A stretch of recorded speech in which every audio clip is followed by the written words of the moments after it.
ஏசாயா 54:16 இப்படியாக இருக்கிறது.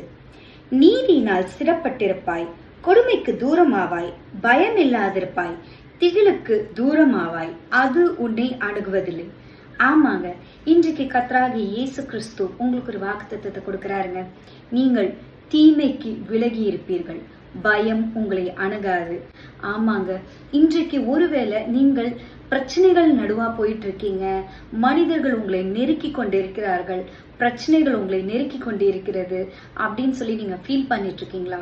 இன்றைக்கு கர்த்தராகிய இயேசு கிறிஸ்து உங்களை பார்த்து சொல்றாருங்க, பிரச்சனைகளுக்கு நீங்கள் விலகி இருப்பீர்கள், தூரமாய் இருப்பீர்கள், பயம் உங்களை அணுகாது.